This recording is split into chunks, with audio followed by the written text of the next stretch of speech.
A global pandemic with a possible monkey version on the way, floods and fires and extreme temperatures sweeping the planet, running out of water and electricity and food, mass shootings and gender-based violence and outbreaks of war and horrific killings. In too many ways, the world seems to be on the verge of imploding. How do you even continue to get out of bed in the morning? I'm BrettFish, and this is Out of the Fishbowl.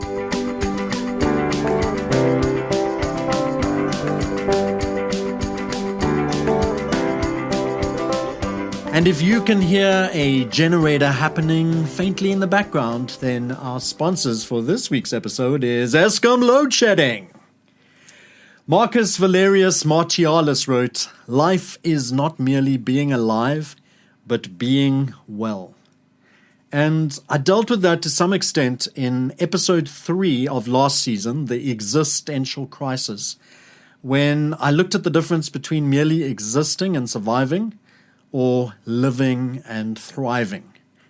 But this is bigger than that and far more important. It was Mahatma Gandhi who said, "In a gentle way, you can shake the world." And that's what this episode is all about. I love that. In a gentle way, you can shake the world. Hope and help and salvation is unlikely to come from politicians, from world leaders, not even celebrities or the wealthy. And in fact, when I was young, a long time ago, there was an animated show that I used to watch called Pinky and the Brain, in which there were 2 mice. And at the start of every episode, Pinky would say, "What are we going to do tonight, Brain?" And Brain would respond, "Same thing we do every day, Pinky. Try to take over the world." And while I'm not quite promoting world domination in this episode, well, not in that way, I do want to explore some smaller and more subtler ways in which we might be able to turn things around in an episode that we're going to call Episode 8, One Big Thing.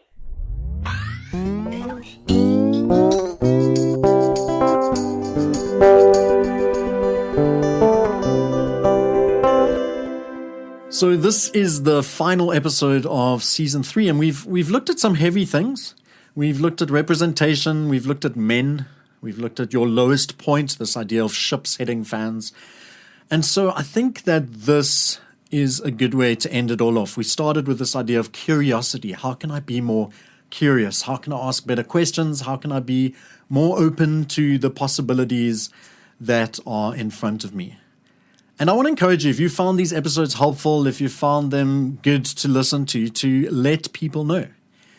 I have a habit of producing things that people really like, but that not a lot of people listen to. And so if you like it, tell somebody, encourage your friends to listen to it, share it on your social media, and let's get more ears on this stuff. Because hopefully this stuff is stuff that has been challenging you, has been encouraging you, has been giving you an idea of a better world that is possible. And that's kind of what leads into this idea of one good thing.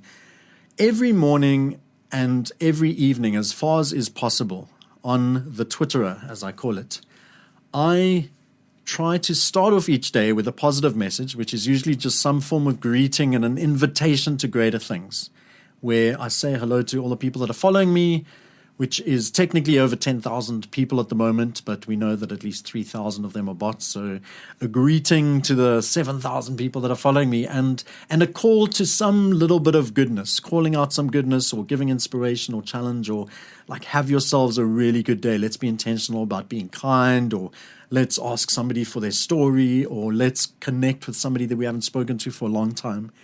And then I try to do the same thing at the evening. The last thing I do before I go to sleep is, good night, everybody. Let's make tomorrow whatever. Like try to find some positive way just to get people thinking about it and reflecting on it. And it could be a greeting, it could be a challenge, it could be an inspiration, it could be this idea of inviting curiosity, it could be affirming people or encouraging them.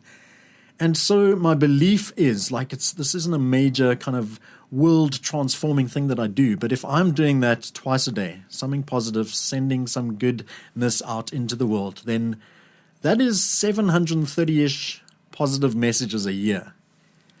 And it's not like all 10,000, all 7,000 people that are following me are getting that amount of positive messages a year. Because what's exciting and interesting to me is that each day, the people that are liking or retweeting or responding to them are different. And so different messages connect with different people. Different messages make people feel good or light or seen or heard. And it's really, for me as a person, no matter how badly the rest of my day goes, at least I have the knowledge that I try to do something good at the beginning of the day, and I try to bring some light and life and love at the end of the day. And so that is just this encouragement of this episode is in the midst of a world that feels and looks so much or so often like it's imploding, is just the encouragement to do one good thing a day at the bare minimum. And the hope is that we will live days that are good and kind and life-giving and creating and building.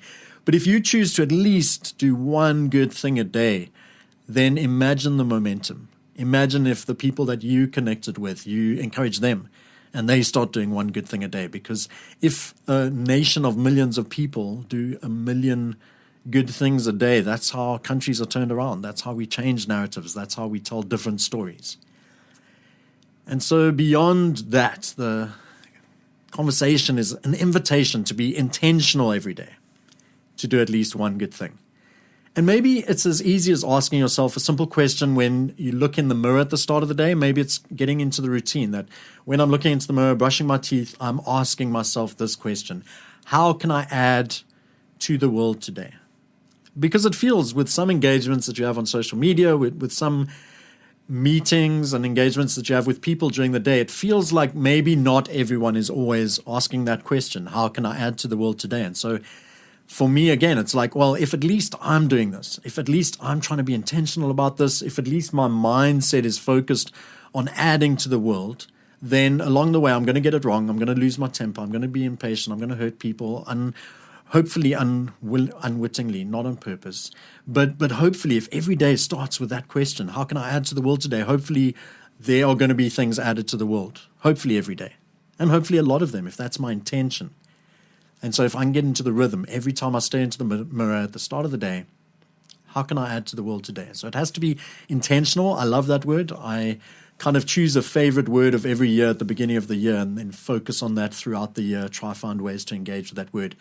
And almost every year I want to choose the word intentionality or intention, because it just speaks of intent. Obviously, that's where the word comes from. It speaks of this idea of planning, of plotting goodness, plotting kindness, choosing to swim against a stream of negativity and violence and pain and hurt, and choosing to bring life. And so I love that. So it's about being intentional. It's also about being creative. That I think if I started every day with exactly the same message, it's at some point you start to turn off, or it starts to get boring or whatever. And so I try to change it up. I try to do things that will encourage and inspire and plant and build and listen, ask people their stories and motivate, and things that will let someone know that they're seen. And it might be about showing up physically, like arriving somewhere, reconnecting with someone that I haven't seen for a long time, or contacting somebody who's in a foreign country who may be feeling quite alone at the moment, just sending them a message, reminding them of our friendship, or just caring for them in some way. Another way that I find this works into my regular state of being is by establishing routines. So things like mentoring. I'm very intentional that I'm always mentoring people officially, and I think unofficially as well. So at the moment, there was a young guy who came to me as part of a program of formation that he's doing. And he said, hey, I need a mentor. Will you officially be my mentor? So I'm officially mentoring that guy.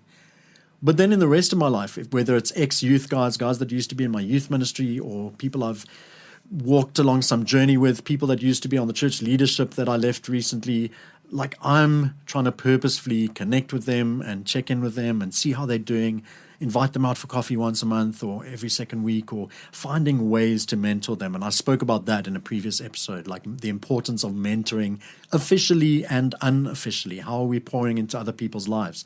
Another routine that I love to establish is blood donation. And I know for a lot of people, every time I make a call on social media for blood donation, people that literally can't give blood are usually the ones that respond. Like, I'd love to, but I've got this hectic disease and I literally can't give blood. Or people that have tried, my friend Heidi, who tried and like fainted every single time, and yet she kept going back and trying to give blood. And yet all I'm wanting is for people that are lazy or who have never tried it or who have a little bit of a fear of needles, like, just go down there. You're saving, I think every time you give blood, it affects 3 people's lives. You could be saving 3 people's lives. And so if you've got a legit story about why you can't give blood, I'm not wanting you to go give blood. There are exceptions. There are people that can't, who generally tend to be like so keen to do it.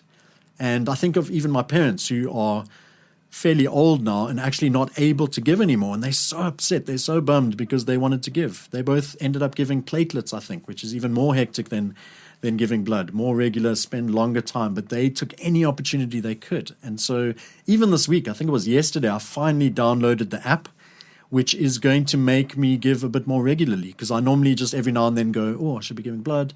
But now I've got the app that tells me exactly from the day, and I'm due to go give blood. So in the next 2 days, I'm going to make it happen. It's your next time to give blood, because I think you can give every 6 weeks or whatever it is. And so that's something that, if you hate needles, is some form of minor convenience. And I know some people really hate needles. But if you compare that to lives you could be saving. And I've got O negative blood, which I think anyone can use. So my blood is really valuable. So it makes sense that I go as often as I can. But that becomes a thing that is just a routine that I've established. I try to do that regularly, because even if my life ends up being meaningless and I hurt people and I'm a terrible human being, at least every 6 weeks, my life is being used to benefit 3 other people's lives. Then I think of things like monthly support. And so the way that I've tried to do that is to have a person and a family and an organization or a cause. So 3 different things.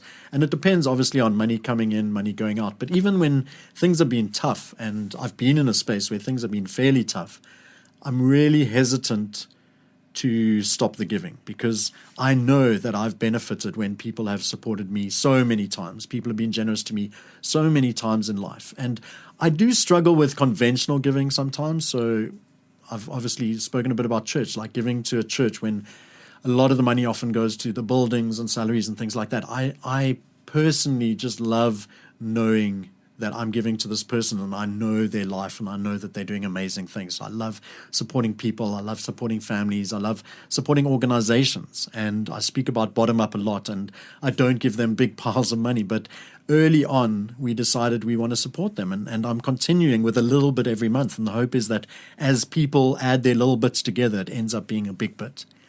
And so find an organization that you think is doing amazingly. And even if it's 50 Rand a month or 100 Rand a month or 500, 2,000, whatever you can afford, as you can start afford to giving more, then increase it or increase the places you give it to. But that's a way to establish a routine that, in a sense, again, like if the rest of your life is rubbish, at least like other people are doing good stuff that benefit from me in some way.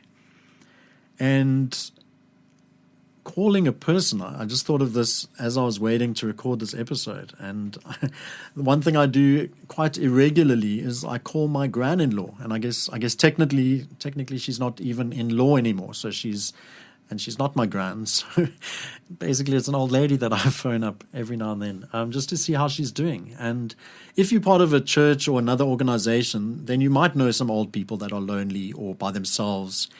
And it's very easy, if you don't, to find somebody who is alone and by themselves. And you can go visit at an old age home, or especially during COVID, we had to just phone. And so I try and phone irregularly, just every now and then, once a month, once every 6 weeks, whatever. Like, just make connection. How are you doing?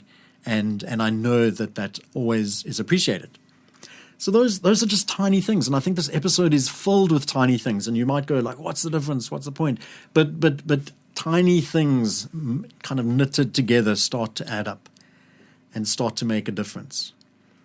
So one example is this idea of positive social media presence. I've spoken of like a good thing that I do at the beginning and the end of the day.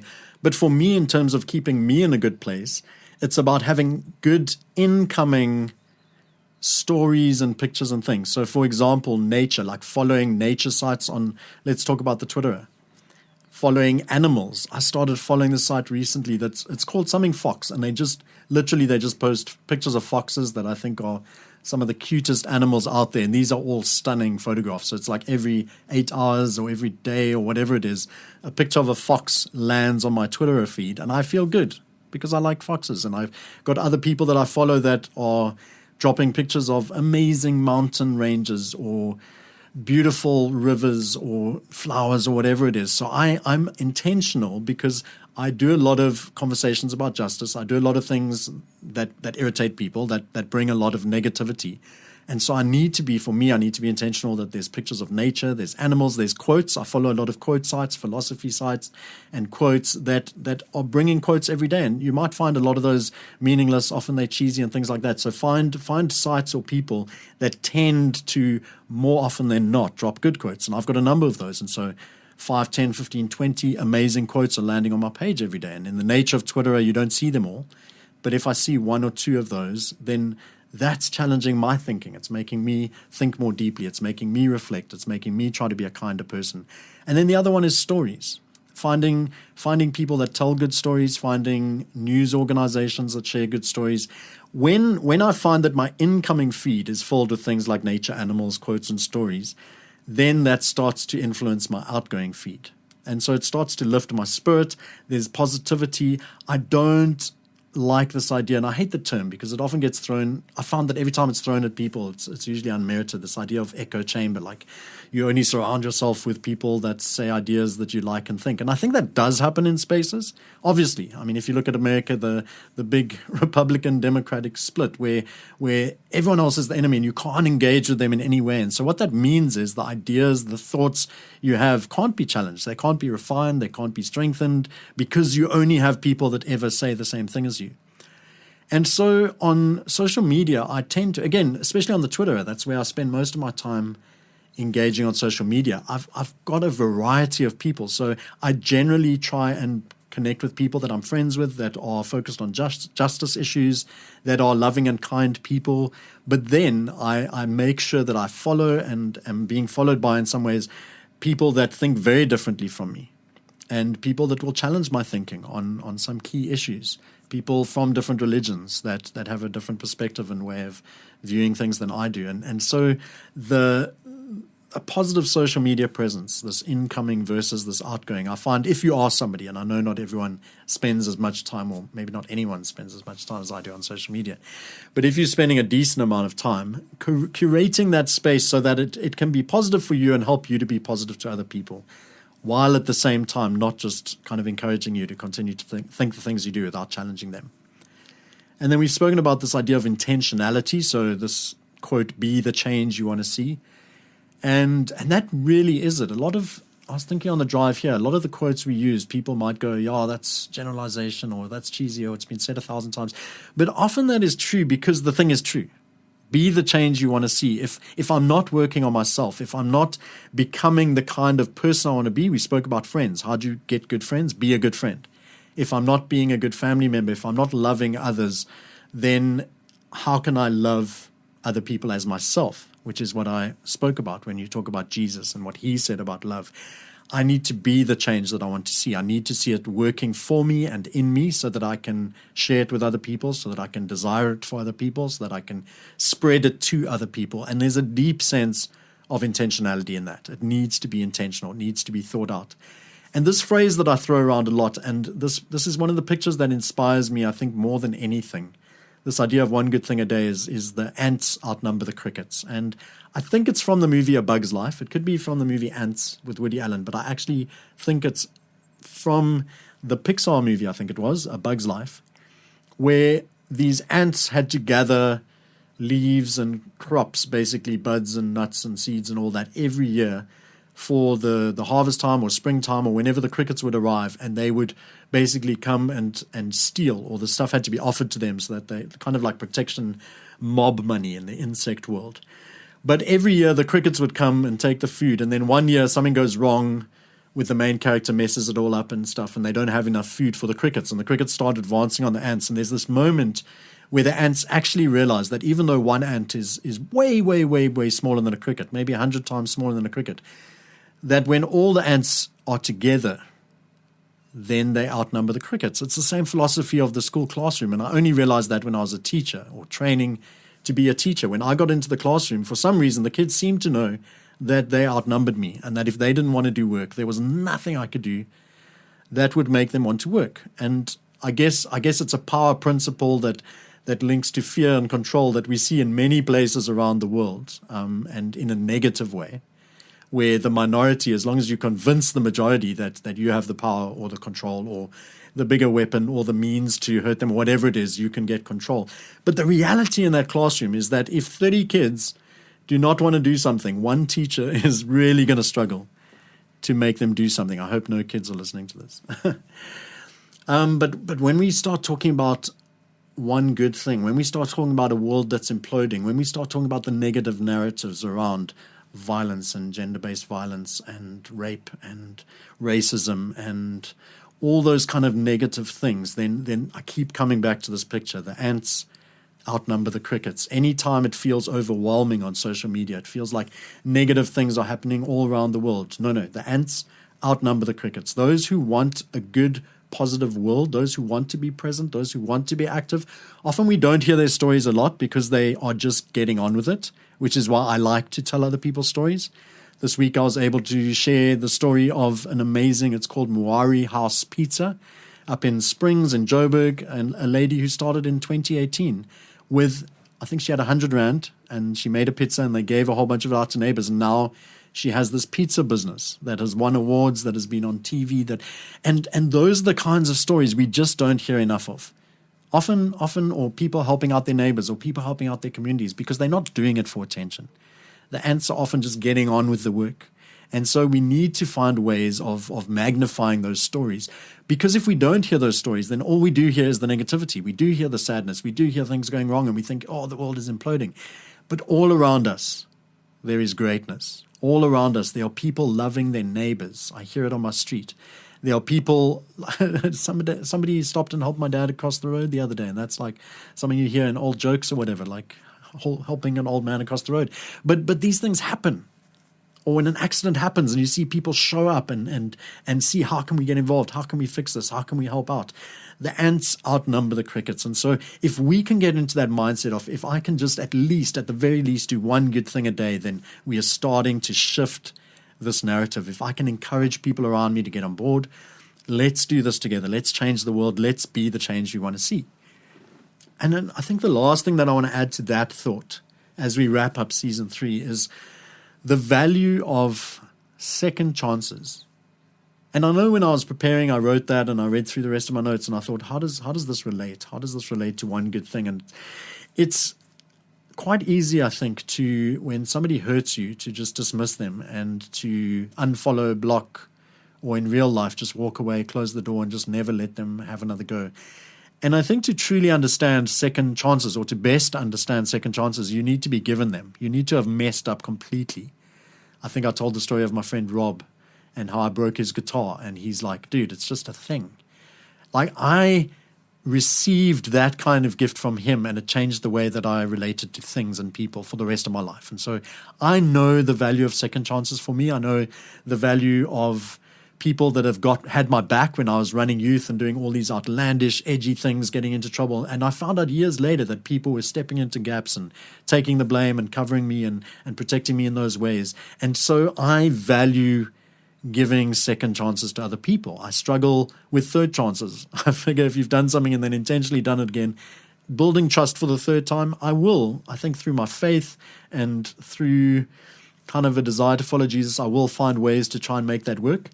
But the second chance has to be the baseline of, like, I always have to be willing. And so there's two ways of viewing this. One is the one that I definitely hold strongly towards, which is an open door policy. And sometimes people walk away from you, and there's a friendship you wanted, there's a relationship you wanted, and somebody has walked away. And it's not always healthy or good or the right thing to go chasing after them.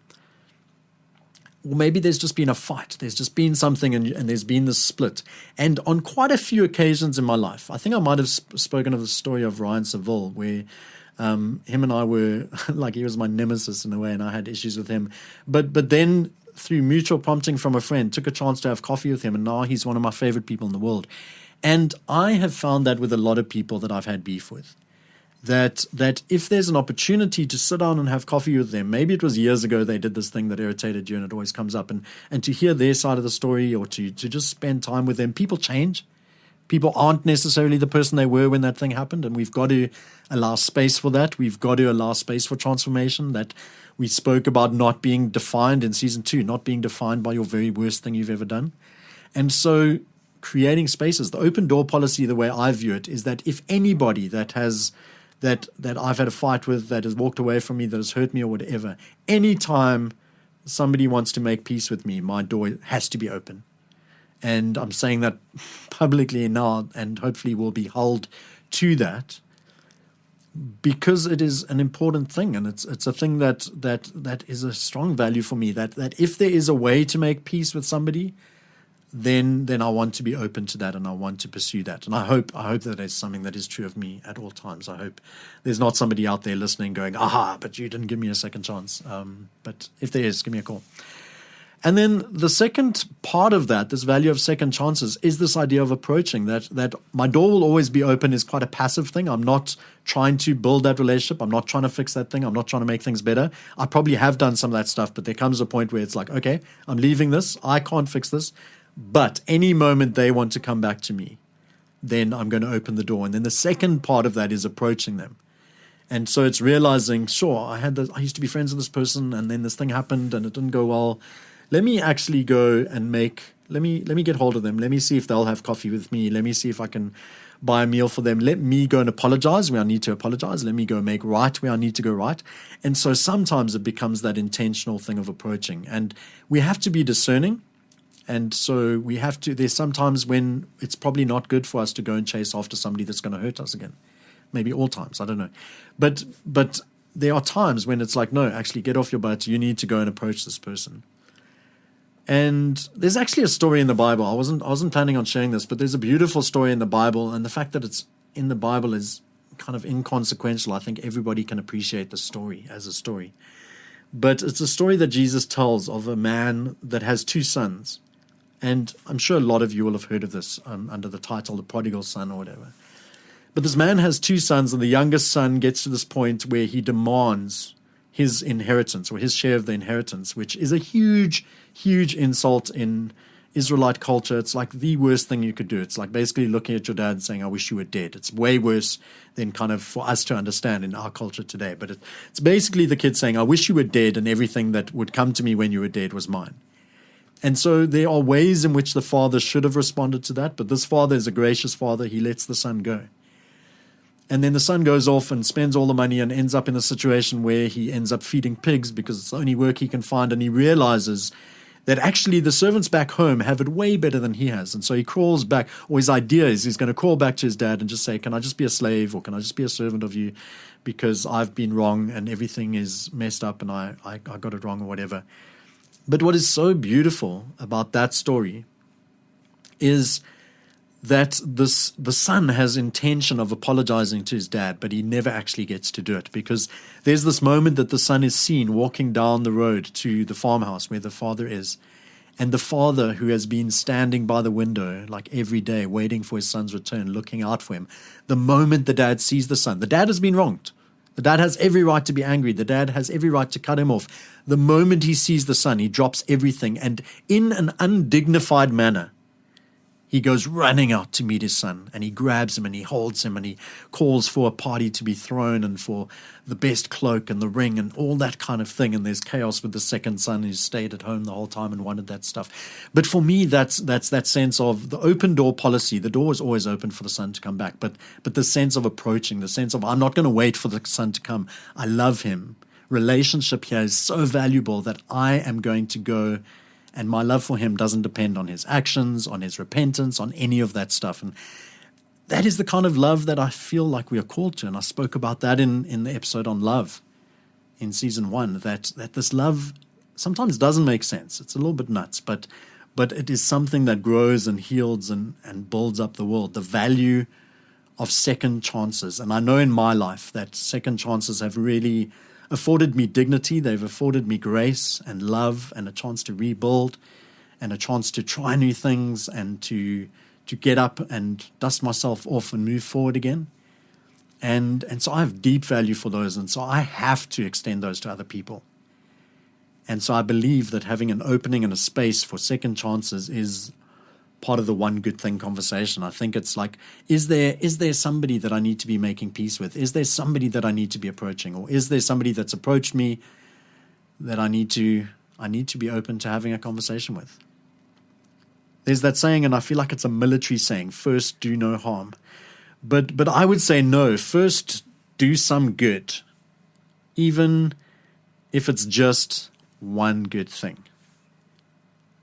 And that brings us to the end of season 3 of Out of the Fishbowl. This has been made possible by my good mate Jeremy and his business Exilic Music, and hopefully bringing you a much clearer sound with only the best faint gentle hum of a generator in this episode. Thank you, Escom.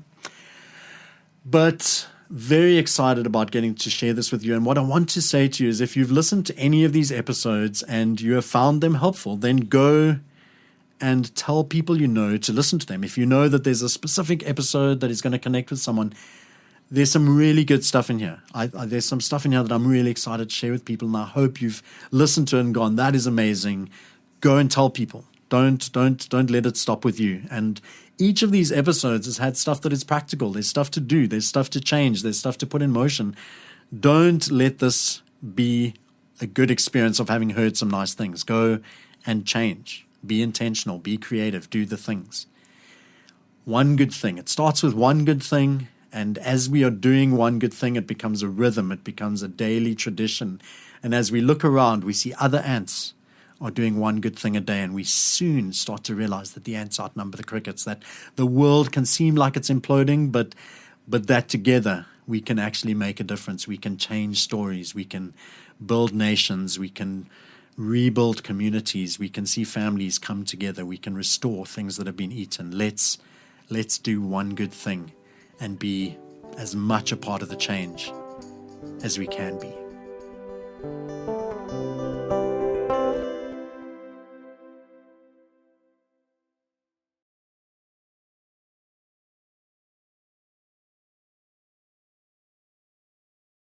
You know, some people might think that it is not okay to just stop at doing good things. Some people might say you've got to do great things, you know, because I once read a book which was called Great Expectations. And it was a little bit disappointing to me because I thought it was going to be a kind of different techniques on how to make cheese blocks smaller, you know, because you get a block of cheese and you have to grate it. So it was my great expectation. Because nobody need a big block of cheese, right? You need a small block of cheese, or you need small pieces of cheese. Nobody make a cheese sandwich with a whole block in it. That don't make sense, because you have to have the right ratio of bread to cheese.